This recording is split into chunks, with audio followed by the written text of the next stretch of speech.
you're out there and I'm waiting for you. Cornet is my name and I'm a puppeteer too. With my puppet friends, there's nothing that we can't do. Rhapsody, a musical adventure. What is the first impression of the game when you first hear of this name? Is it music related like DDR?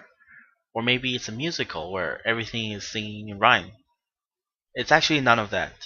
The original name in Japan is called The Puppet Princess of Marl Kingdom, which gives a much better idea on what this game is actually about. Rhapsody was first released in 2000 on the PlayStation by Nippon Ichi Software. Yes, the same Nippon Ichi Software known for the Disgaea series. It tells the story of a girl named Cornet who must rescue the prince from the evil witch Marjorie. The game starts with what every 16-year-old girl does: dream about kissing the prince. After being violently woken up by your best friend and talking puppet Kururu, you go and meet your grandpa who happens to have a puppet with him. The puppet speaks to you and tells you her name is Shart and... wait, really? So the puppet tells you her name and asks you to play your magical horn to take her on your quest so she may find her sister. At this point, you finally realize what your special power is. You don't have a sword, you don't get magic, and you definitely don't have any martial arts. You are on a quest to save the world with the power of friendship. You have the ability to turn puppets into friends with your horn. After this, your grandpa sends you to find some red enotium, which you do, only to be assaulted by the witch Meow and her cat cronies. If you ever played Disgaea, then the humor for this game is immediately recognizable. These cats, for example, are the precursors to the Prinny. Think about it. They're cute, they're disposable, and they're stupid as heck. And they have affinity for bombs. Anyways, they attack you, and into the combat screen you go. In this game, combat is done in turn-based tactics style. Cornet herself doesn't have much in magic, but she can play her horn and power up her other puppets. By powering up her allies, she also builds up her music meter. Once it's filled, you are able to cast rewards, which bombards the screen as food. Is there anything more humiliating than being defeated by giant flans and pancakes? I don't know about you, but if I was defeated by some pancakes, I'd give up being evil for good. Back to the situation at hand. Meow summons a dragon, and Kururu immediately changes sides and gives her Enotium. I absolutely adore Kururu. She's probably the main source of comedic relief in this game, and the game has a lot of comedy. You and Kururu start arguing for a bit, and she points out that you're being crazy. If you die, it's game over, you know? You have to watch this cutscene all over again. Then, out of nowhere, the prince jumps out, slays the dragon for you, and being the child in love that you are, you completely freeze up and couldn't get a single word out. What a letdown. But, not to worry, Kururu suggests going to the castle and meeting the prince. Apparently everyone in the Marl Kingdom does just that. In the city, you learn that the Miss Marl contest where the prince will be choosing his future bride is taking place. Your childhood friend and rival, Etoile Rosenqueen, shows up and tells you to give up. If that name sounds familiar, it's because, yes, they own every single shop in the underworld in Disgaea. And if you think this is some kind of coincidence, then the evil witch Marjorie is also an overlord in the game. The contest is broken down to 3 categories: dress, leadership, and singing. This is a musical adventure after all, you are expected to sing. As you enter the contest, you find out that Etoile has brought out every single dress. The only thing you can do is search in an abandoned theater to find a costume. Following Kururu's idea, you dress up as Elkun, a giant puppet, and enter the contest. The absurdity of the situation had me on the floor laughing the first time I saw this. I blame Kururu for looking like a fool, and she runs off. The second part of the contest is leadership.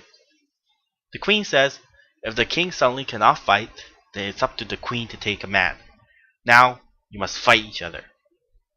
Seeing all this violence, the contestants drops out one by one, except for you and Etoile.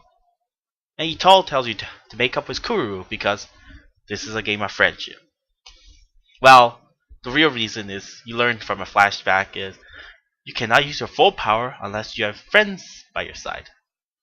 So, in the last part of the contest, the singing part, you sing a song as an apology to Kururu, and Etoile joins in. Whenever I hear this song, I really don't know why.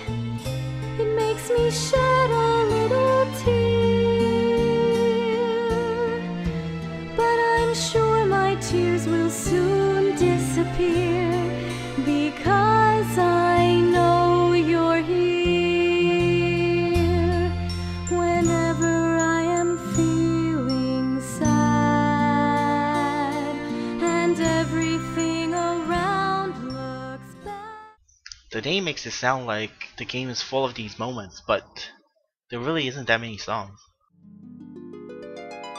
Queenie, just show your beauty. You're the baddest queen under the sun. Keep on shining, we'll keep on whining. She's our queen, she's the baddest to be seen. Marjorie, you're the evil beauty. We bow down to you eternally.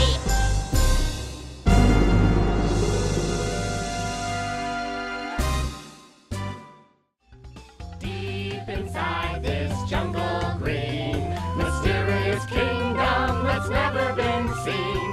Land of the frogs. I find the lyrics on some of these questionable, but their voices are good.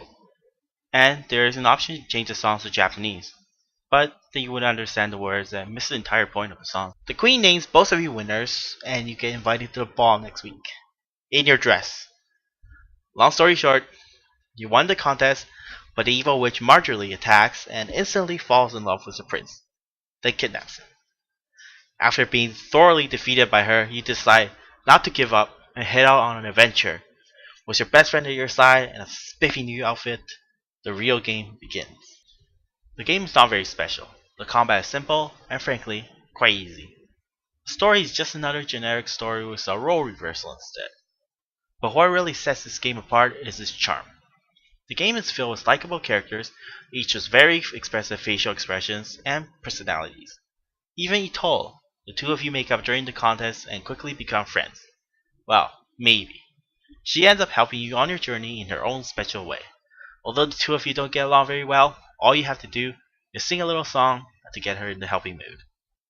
You'll meet many more puppets on your journey, and they will end up joining you for various reasons.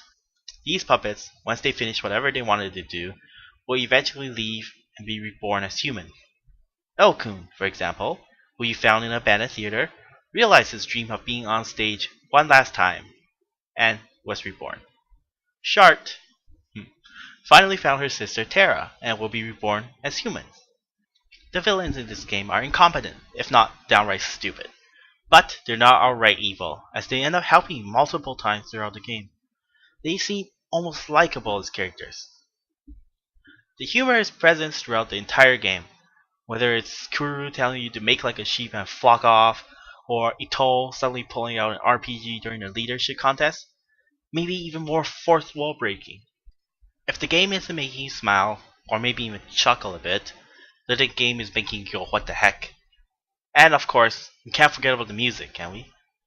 It's strange that the characters will suddenly break out into songs, but the songs are never really bad enough that you want to mute the whole thing. It's actually quite enjoyable after a while. It's kind of like a Disney movie, but you're playing a game. There are several issues I'd like to point out. For one, the dungeon layout in this game is boring. There are two types. A maze like a cave, with every pass looking exactly the same. Or a maze like a dungeon, with every pass looking exactly the same. They recolor the dungeons a bit and expect you to be okay with it.